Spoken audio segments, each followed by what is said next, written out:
Hi guys, it's Jackie M from Masters of Malaysian Cuisine, and welcome to our brand new series, Ramadan Around the World. And guys, don't forget to say hello, let me know where you're watching from, and hit us up with any questions you have during the session.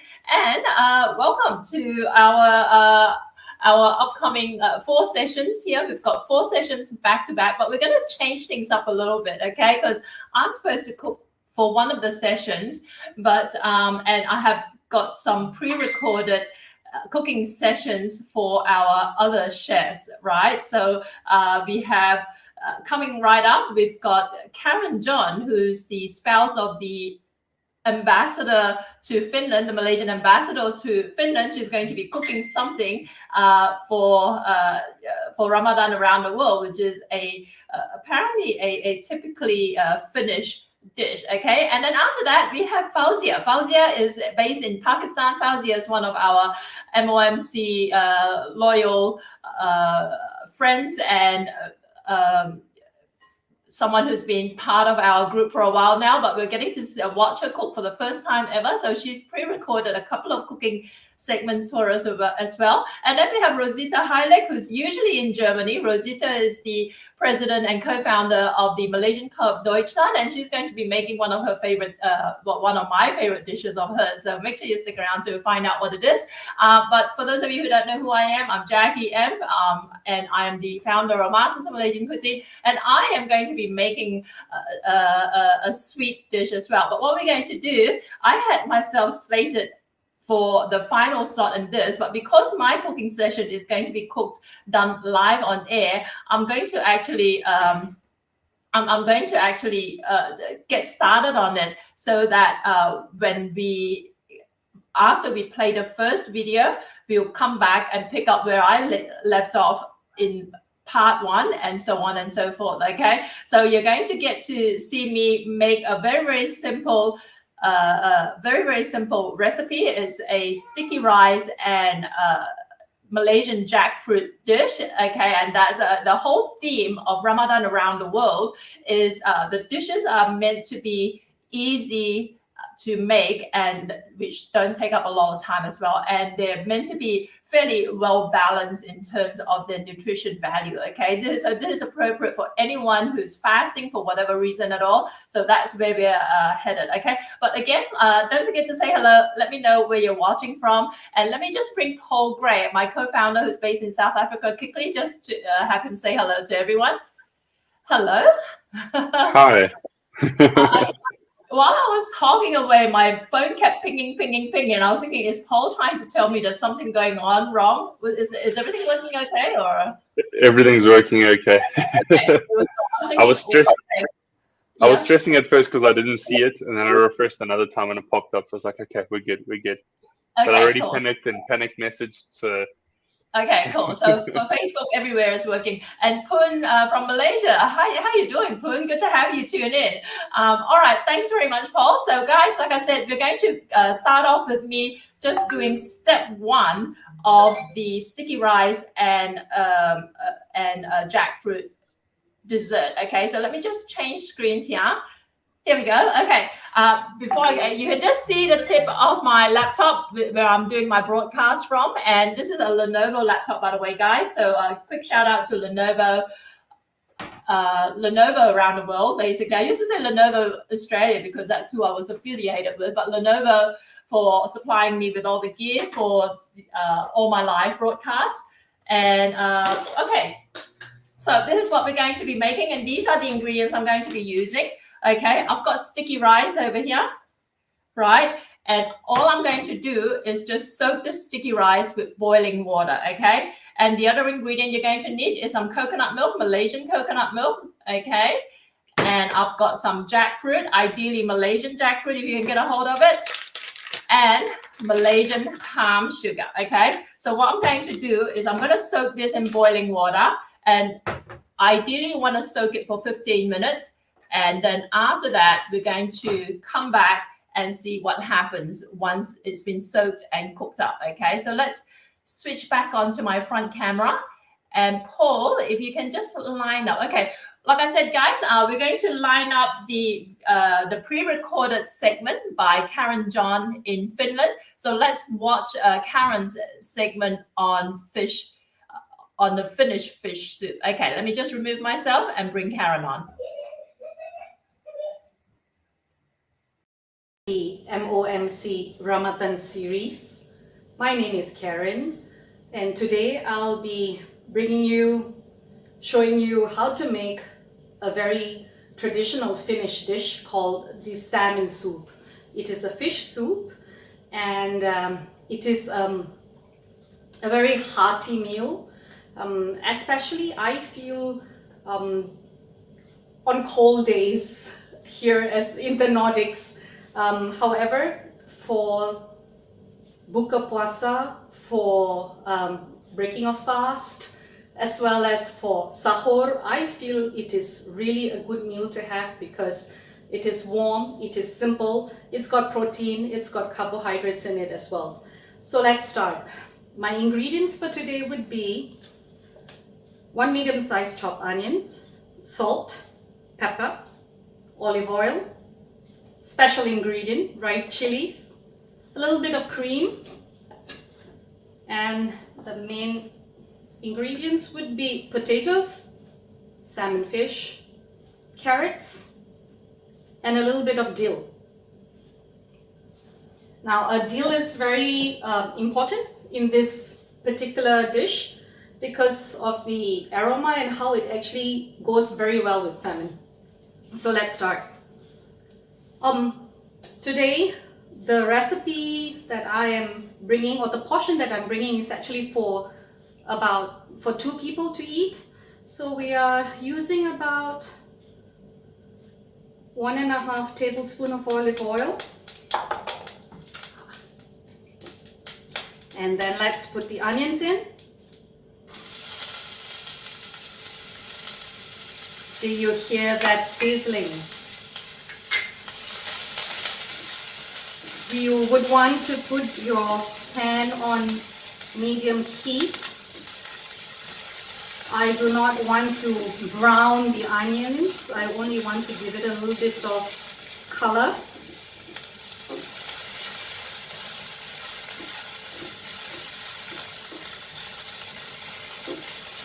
And when this is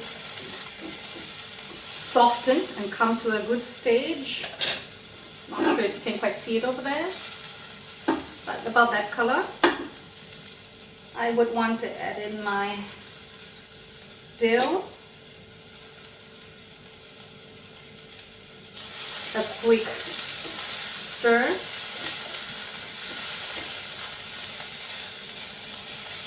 now this really smells amazing because of the dill.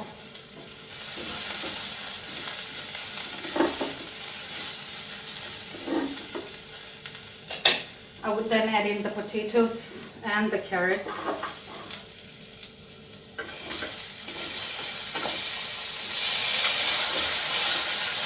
Now, for the sake of shooting this video, making this video, I have actually pre-boiled the potatoes a little, just to save on a bit of time. Again, we do not want to brown the veggie here. The whole idea is to soften it. About 1 cup of water going in right now. Whoops! Did I steam up the camera? Give it a stir.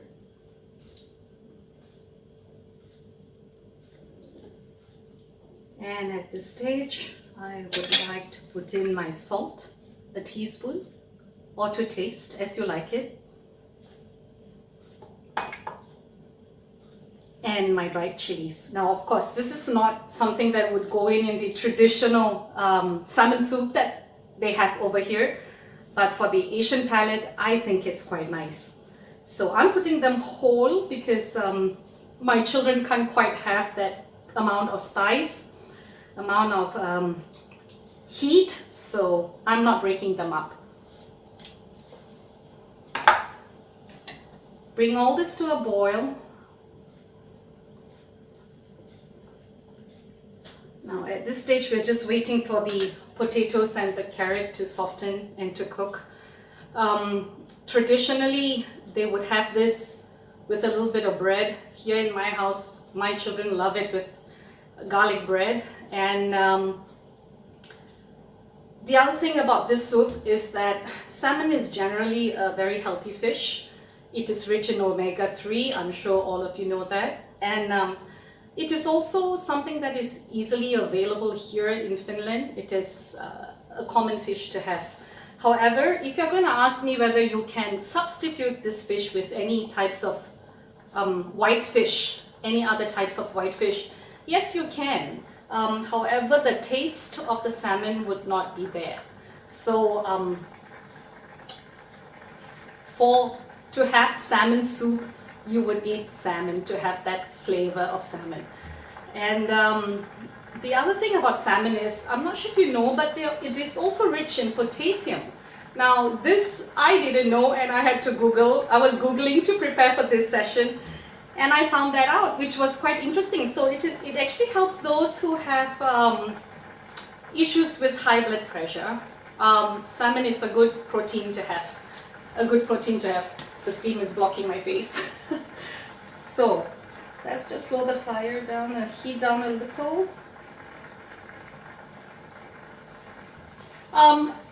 The ingredients are very standard.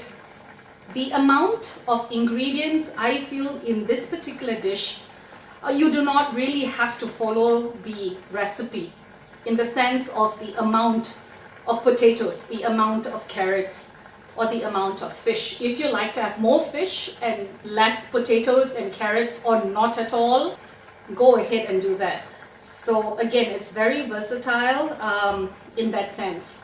However, the dill is a must. If you're going to substitute the dill, I think the flavor will truly change. I'm just going to check on the potatoes. Yep, they're soft.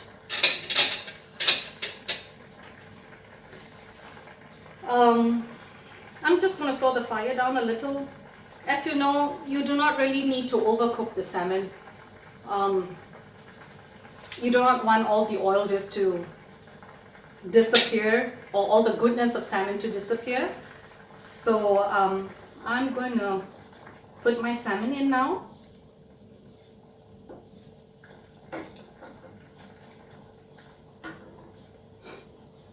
This salmon is de-skinned and deboned. I think it would be very dangerous to have. You just have to be careful when you pick out the bones. Make sure you pick them all out, because this is something that you would eat whole with a spoon, and you do not really want to have a bone in there while you're having your meal. This is what it looks like.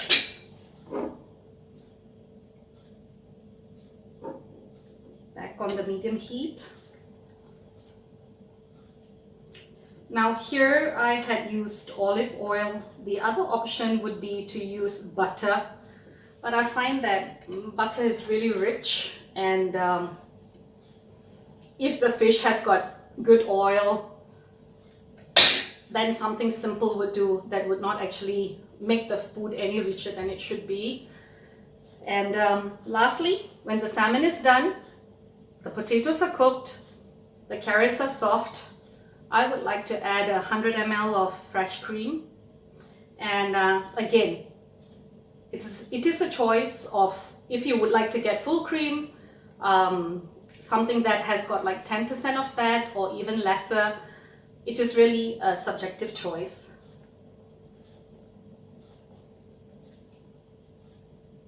If you're having this soup with some bread, my suggestion would be to add a little bit more cream to have a good amount of soup in it, simply because the bread would suck up all the soup. However, if you're intending just to have it plain without any other carbs, as it already has potatoes, then, well, again, you do not need to have it overly soupy. Last but not least, pepper. A teaspoon or less for this amount of soup for 2 persons. A stir. After you have added in the milk, please do slow down the heat so that the milk does not get overcooked. And we are about done. So that is the one thing why I like this dish. It is fast. It is something that you can prepare ahead of time, and within 10-15 minutes it is a meal done, a hearty meal done with protein, with carbs, with veg. Everything is really good in here. So I do hope you would enjoy making this, and especially for those who are fasting the night before, while after you break fast, you can actually prepare all this ahead of time. In fact, even cook the potatoes and the carrot in the soup ahead of time, and the fish, the salmon, and the cream in the morning when you wake up for sahur, you just add them in at that time, and it will only take you less than 5 minutes, I believe, to get everything done, and you do not need to get up extra early to prepare that. So well, I hope you do enjoy this particular dish. Give it a try, and do drop your comments or email us in MOMC and at the website, and tell us how you like this dish. So thank you, and I hope you enjoy it. Okay, that looks absolutely delicious, guys. Don't forget, we have the recipe ready for you. So if you want to get a hold of it and you haven't already signed up to our mailing list, you need to do that at malaysianchefs.com/join today or malaysianchefs.com/recipes, and we will get it sent out directly into your inbox once it's ready. We actually have 2 issues of our special MOMC magazine to accompany this series, and the first one was released last week. If you haven't got your copy yet, just pop me an email and I'll get it out to you. Okay, you can pop it in the comments and I'll get in touch to find out how to get it through to you. Okay, so guys, I'm going to pick up where I left off with the sticky rice. The sticky rice is cooking in the rice cooker right now, so if you can hear some funny noises because it's a pressurized rice cooker, that's what's happening. Now guys, remember, we are doing dishes that are simple to prepare. Usually when you hear sticky rice, when you read recipes, they tell you to soak the rice overnight in cold water and rinse it out and then steam it gently. Now, for this particular series, mindful that people are fasting and they don't want to be spending hours toiling in the kitchen, we like to introduce ways to do things that are quick and easy, okay? So while that's cooking in the background, we're going to play the next video coming up shortly. But in the meantime, let me just quickly show you the ingredients I'm using and what I'm going to do next, okay? Just let me change my screen layout. Okay, so yeah, here we go. So like I said, I'm doing the sticky rice and jackfruit. So I've got the jackfruit here, and how you want to prepare the jackfruit is up to you. I'm going to cut them into small pieces, and they'll just take like a minute or so.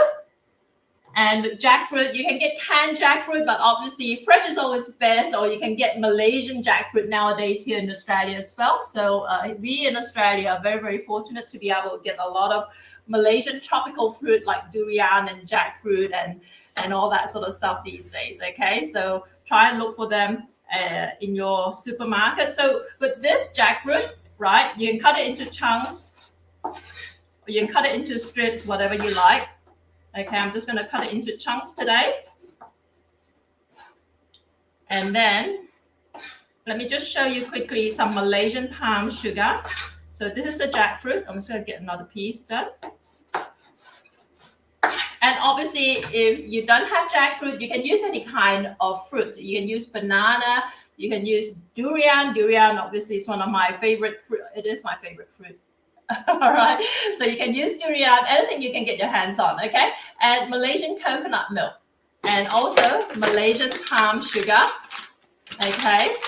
You can't get a hold of palm sugar, you can use brown sugar, or even white sugar. But if you can get Malaysian palm sugar, that would be excellent. So I'm just grating it a little bit here just to kind of like make it easier to manage.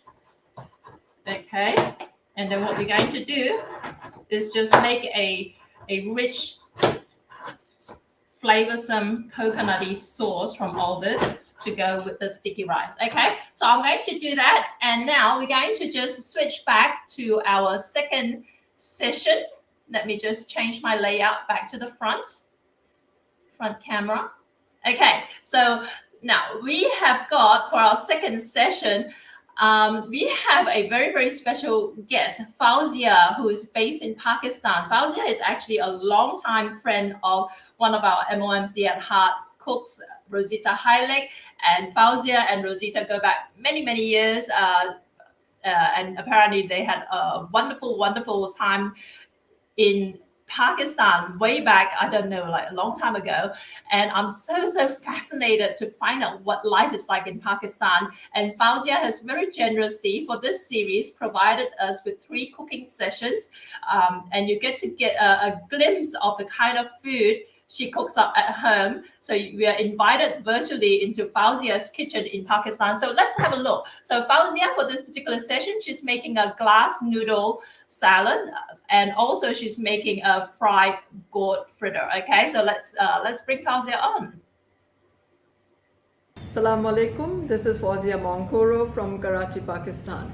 For iftari today, I'm going to be making a glass noodle salad, the origin of which is from Burma, because my parents came from the Shan states of Burma and I'm married to a Pakistani.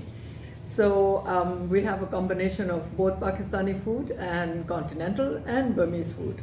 So let's start with the ingredients.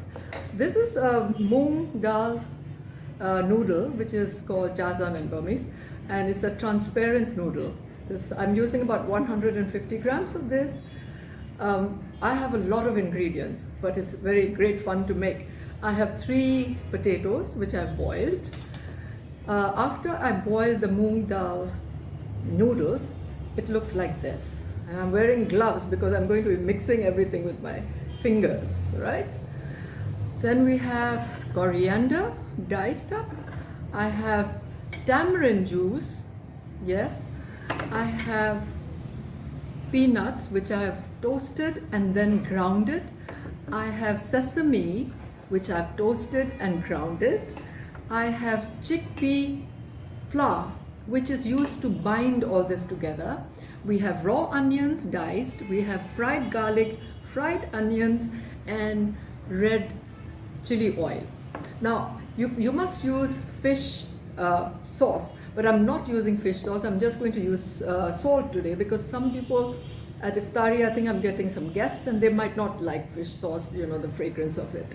And I will also use some oil that I fried my garlic in, because that will give it a lovely fragrance and you need to use that. So now we're going to start mixing the salad. I have the Moong Dal noodles, which I just sort of mixed it with red chili oil, so it's got a lovely color. I put some roasted peanut which I've crushed, some roasted sesame which I've crushed, so it gives a nice fragrance. I've got chickpea powder which is also toasted. That gives it sort of a binding to all this, right? So you just put like about 2 spoons of that. We have raw onions, which really is lovely. We put that. I've got fried garlic, again a yummy stuff. Fried onions.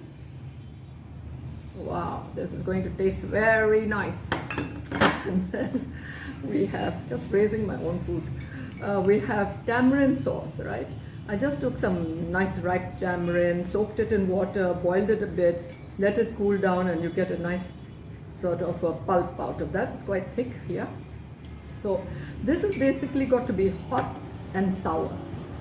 Then the potatoes go in. 3 potatoes diced and chopped and boiled. So mixing time.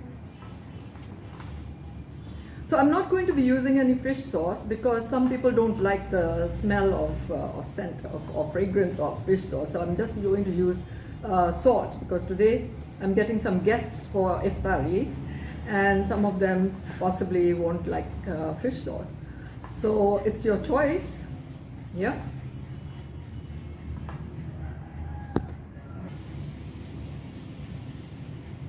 I live in my apartment is on a very busy main road. We've got a shopping plaza in front and a mall next door, so there's a lot of car horns, and I can't do it. I can't help it. So you have to bear with that. Now this salad you have to keep on tasting and then mixing, and you feel like, okay, I need a little more of that or this or whatever. Now what we're going to do is put the oil in which I had fried garlic. So this is, oh, yum, garlic oil. So in my kitchen, you have a bottle of garlic oil, you have a bottle of chickpeas that have been, the chickpea flour, sesame, peanuts. It's always there in the kitchen, ready to make any type of salad. You could be using any vegetable instead of noodles. So, oh, we come to that. Right, I think I need to put a little more fried onions. Yeah, there you go. And we will taste it and plate it.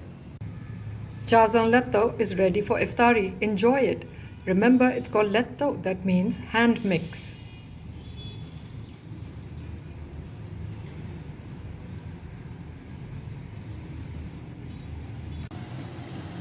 So I have for you, frying in the frying pan, some calabash that's been cut into French fry sizes. It has been dipped in the batter, which is a mix of 1 part of rice flour to 2 parts of maida flour with some bicarbonate of soda, some salt, and they're frying nicely. So calabash is a family of the Gourd family. It's a delicate vegetable, and I normally use it in soups also, and just a little stir fry. You don't have to fry too much. So now they're nice golden brown, and I'm going to get this out of the frying pan and put another batch. Oh, it's nice and crisp. Can you hear the sound? It's lovely. And this will be used with a dip of a chili sauce. I normally use a bottled tomato sauce, put some chilies in it, some vinegar, some sugar, and some ground garlic. And that's how you eat it. There is my fried gourd or calabash. So my second batch of calabash or gourd or loki in Urdu and budi in Burmese is frying nicely. You can hear the sound. And this has to be crispy and eaten quite quickly after you get it out of the pan. So if you're doing this for iftari, just do it like just before you serve it. So here are my fried gourd or calabash fritters, which I hope you will enjoy for your iftari. Serve it straight out of the frying pan. It has to be done just before you serve it. So we have crispy gourd fritters for you tonight, and some noodles, which is called a chazan letto.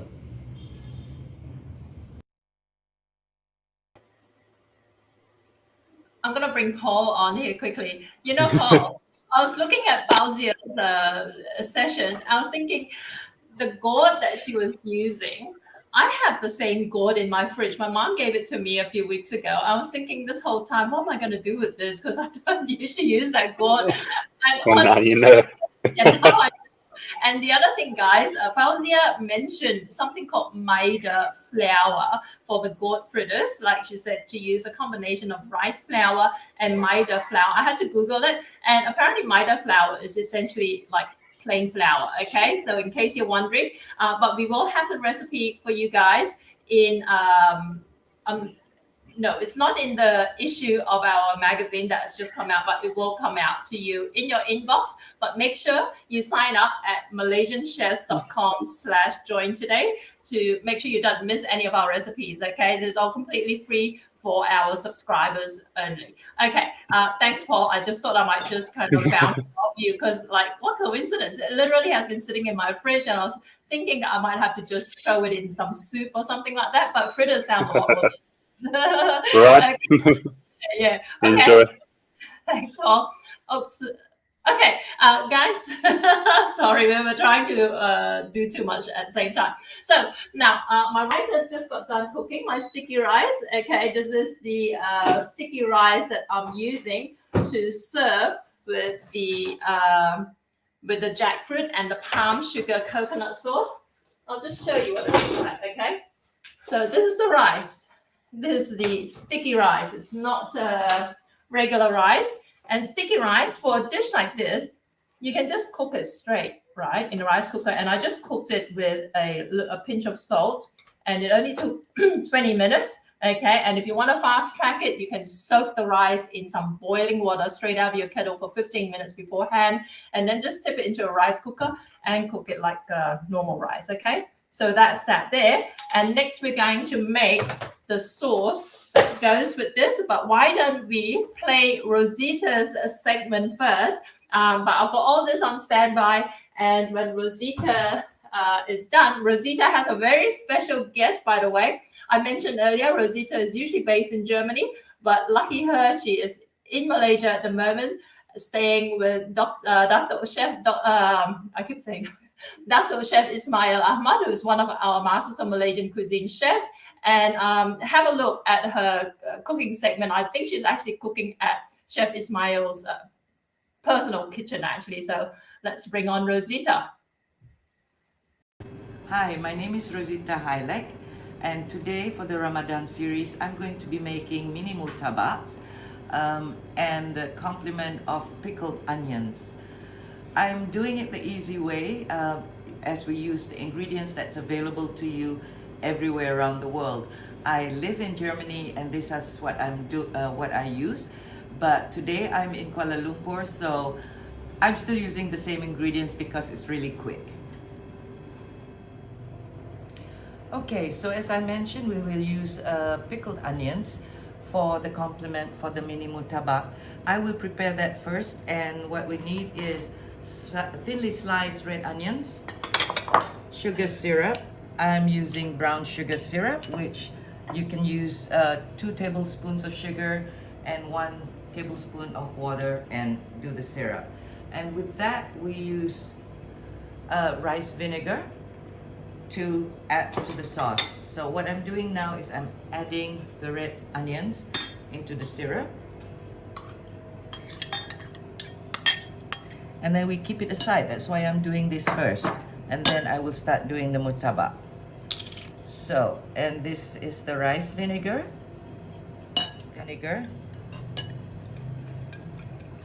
Okay, and it's according to the taste. If you like more acidic, you can put more, but the taste must be sweetish and sourish. And then we leave it to the side to marinate for a while. Should be good. Just give it a good mix.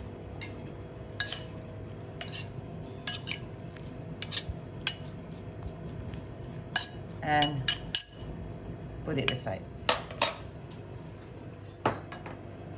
Okay, the ingredients that we will need for the murtabak obviously is a spring roll wrapper, frozen, which you can find anywhere. So you thaw it out first. Minced beef, that's 500 grams of minced beef. I have chopped onions, chopped green chilies, coriander leaf, also finely chopped, and the spice for the meat is serbuk korma mix. It's or if you don't have korma mix, you can use any curry powder just to give it the spice. And of course, a little bit of oil for frying. And to start it off, we will use garlic paste and ginger paste as we saute the meat. All right, so we will now start with the filling of the murtabak. A little oil, heat up some oil.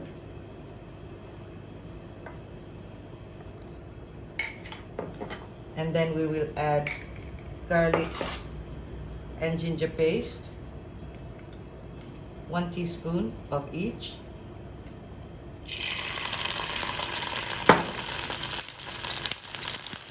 Give it the aroma.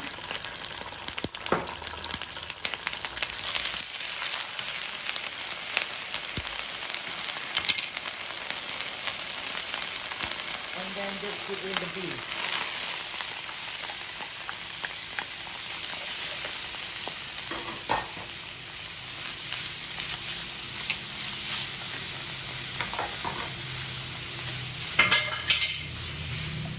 Okay, so we put in the beef. So what you do is mix it up until it's nice and brown.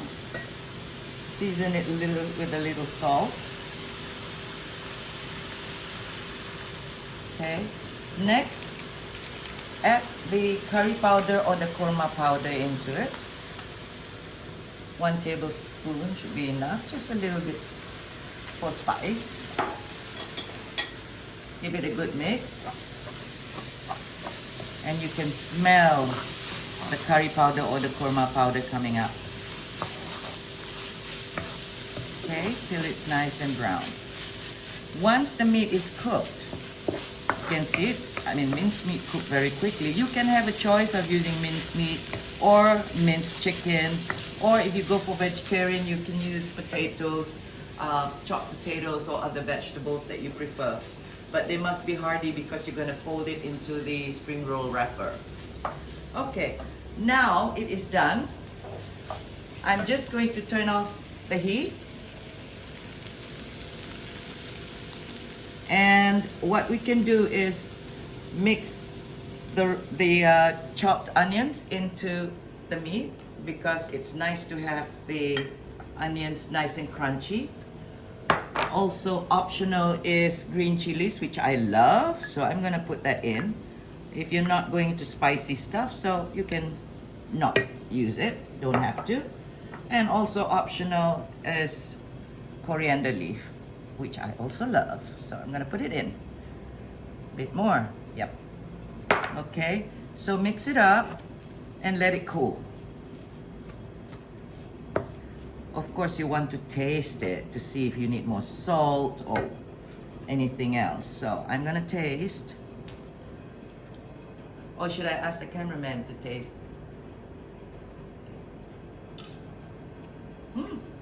Perfect first time. Lucky thing. Okay, so we're gonna let this cool down. And then we go to the next step. Okay, so now the beef has cooled down a little bit. It has to be cool because we're going to add the beaten eggs into the bowl, and then we will later put the beef into the beaten eggs because the eggs is the binding agent. So we start off with 3 medium-sized eggs. So, or if you want to use a little bit more eggs, that's fine too. So we're gonna beat this up a little bit.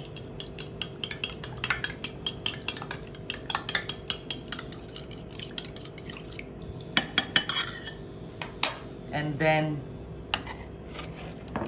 add the meat into the eggs. As simple as that. I know I've had people who ask me, why don't you just put the meat and break the eggs over it? But I really like to beat the eggs first before you put in the meat. So here is a good start. Okay, give it a good mix.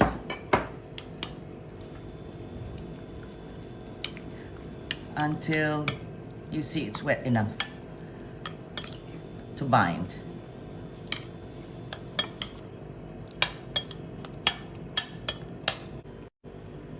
All right, so now we are ready to do the folding. Just take one wrapper, put it on a tray or a chopping board, and then perhaps about 2 tablespoons of the filling onto the wrapper. Don't overfill it because it might just break while you're frying it. So fold 1, and then the sides, and then the top. So you want to make sure, well, I glue it with the eggs itself just to make sure it doesn't break. So when we're ready to fry, we use a flat pan. Okay, so we have folded the murtabak like that. And we just put a little teaspoon of oil. Rub it like that is better. And then put the first one, fold side down. There you go. While we're doing that, let's do another one.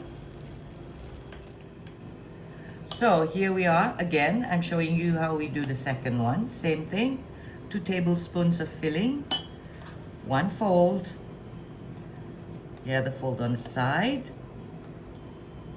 and then from the top. And like I said, I just use this egg from the meat to stick it together, and then fold side down on the pan. As you can see, the first one I've already done one side, and that's the other side. We'll just give it a bit more browning, and then it's done. So okay, so we've done 3 right now. There you go. The turn. Almost done. So it's really very quick. You just want to make sure you set the eggs inside because everything else is cooked. The filling is cooked, and this is just to brown it. Okay, so we're done with the mini murtabak. See how quick it went? Doesn't take more than 15 minutes. Here it is, beautiful murtabak and pickled onions. So right, we're done with this. Somebody has to taste it. You know, I have this very good friend, like a brother, that I've known for so many years. Very, very kepo. So I'm sure he would like to taste it. Where is he now? Hello? I need a taster. Chef! Hi, chef. what are you doing? So busy. You smell so good. Oui. I made some murtabak. This You is mean you for the went Ramadan. out? You went out and buy? No. No. I only took 10-15 minutes maximum to make this at home. Really? Because we have to break the fast Oh until my iftar. God. Oh my God. So you have to taste it. Of Look course. at my mini murtabak. Aren't they lovely? Does it look good? I know, but I didn't see you making the dough. Oh, I made. No, chef, this is very, very shortcut. Wait, hold on. And you need to put. Hey, how you make it red? Nice, huh? The color is so good. Okay, the color is very good. But I tell you a quick secret. There you go, hold on. Are we on camera? Never mind, forget the camera. What's Is it? important is No, you I taste. haven't put my Yes, lipstick we yet. are. Oh, we are. We Hi. put edible coloring, a little drop, and that's it to make it attractive. Sedap tak? Crunchy. This is by using the spring roll wrapper, chef. You don't need to use roti canai or whatever else. This is it. Put more the. You like? Yeah, what? The onions? Pickle. Oh, better than mine, man. Of course, I don't have Indian blood. You have Indian blood. Don't have. I am citizen of the world. Wow. Do I pass? Oh. Panas. Thank Murtabak you, panas. Chef. Murtabak panas. Give me 5. Thank you. Please try this murtabak panas. Panas. Panas. See you. Thank you, Mom. Thank you.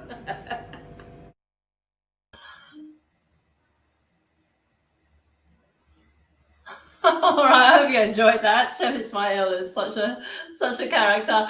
Okay, guys. So remember where we left off with the sticky rice and jackfruit. That's the sticky rice that is just cooked in the rice cooker with a pinch of salt. And I got the jackfruit that's cut and chopped up, and I've got some palm sugar, Malaysian palm sugar. And let me just switch the camera back to the overhead so you can get a good look at everything. Here you go. Okay, so I've got a dinky little portable stove here. Just turn this on. And we've got some Malaysian coconut milk. Throw it in. Okay. I always tell people Malaysian coconut milk is like premium coconut milk, you know. So if you want something to really taste really Malaysian, like, you know, a lot of people after they leave Malaysia, or if they've been to Malaysia for and tried its food, and then they come and try and recreate it, a lot of the time, you know, one of the features that really make or break your attempts at cooking Malaysian food that tastes like what you get in Malaysia is the quality of the coconut milk you use, okay? That's why if you get Malaysian coconut milk, right, this is the best, okay? It's got the, like, it's really like as though you were using fresh coconut milk, okay? So we've got the jackfruit, and again, if you don't have jackfruit, you can use other kinds of fruit. Bananas a popular option. Durian, of course. You can even use pineapple or mango, that sort of stuff. Okay, so we're just going to cook this up into a flavorsome coconutty sauce. And by the way, guys, like I said before, if you want the recipes to all our sessions, some of you will have already received the recipes in your inbox, which is in the form of a collection of 15 recipes from our latest MOMC magazine. If you haven't got it, if it's your first time watching it, just pop me a comment and say, Jackie, I want your most recent issue of your magazine, and I'll get in touch with you and send it out to you, okay? But for everyone else, if you haven't already signed up to our mailing list and you don't want to miss all our future magazines and recipes and stuff, make sure you sign up at malaysianchefs.com/join today, okay? Just let me clean my hands. Here you go. Okay, so you see this just cooks up really, really quickly. And I'm just going to get something to serve this up with.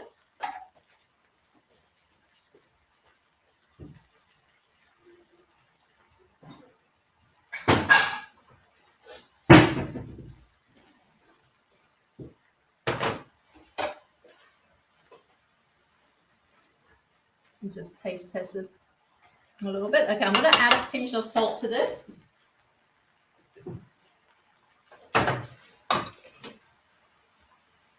The salt just helps to cut through the sweet flavor. And also it makes the sweetness really pop as well, okay? So that's all you need to do. Perfect, perfect. Right, just turn this off. And to serve this, you know what? Let me just get something to mold the rice, okay? To make it a little bit pretty.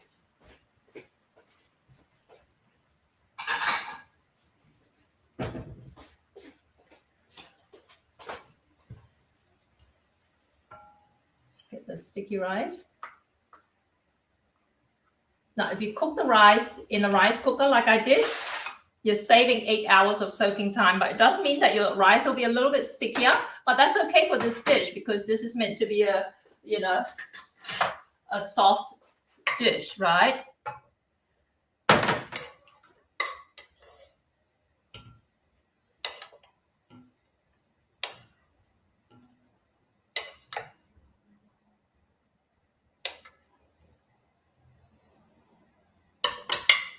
Okay, so there you go. Just a really, really simple and easy to whip up Malaysian sweet snack that you can serve, like, for, if you're breaking fast and you don't want to spend too much time in the kitchen, but you want something that really helps to kind of like, make your fast breaking meal something to look forward to. This is a good option to go with. Let me switch my camera back to the front. All right, guys, there you go. That's our 4 cooking sessions for you for this particular week. Don't forget, all throughout April, every Sunday, same time slot. I'm sorry, we just had our clocks turned back here in Sydney overnight, and also there was some daylight saving adjustments in Europe. So some of our time slots that we listed in our posters were a little bit out of whack. Okay, I'm sorry about that, but we will get it sorted by next Sunday, and we look forward to seeing you. That's why we always go with Malaysia time, 4 p.m. Malaysia time every Sunday in April. We're going to have a bunch of different cooking segments for you, brought to you by the Masters of Malaysian Cuisine chefs and our guests from all over the world, from Pakistan and from all these Malaysian embassies across 5 different continents. Okay, very, very excited to showcase what else we have in store for you. Remember, Ramadan means recipes that are simple but delicious and easy to prepare. And also 2 e-magazines to accompany this series, one which we sent out last week to our mailing list. If you missed out, make sure you just comment and let me know. I'd like a copy, please, Jackie. And for everyone else, make sure you sign up at malaysianchefs.com/join today so that you get a hold of the next issue and also all our other recipes in between. Okay, thanks again, guys, and I'll see you next Sunday. Ciao.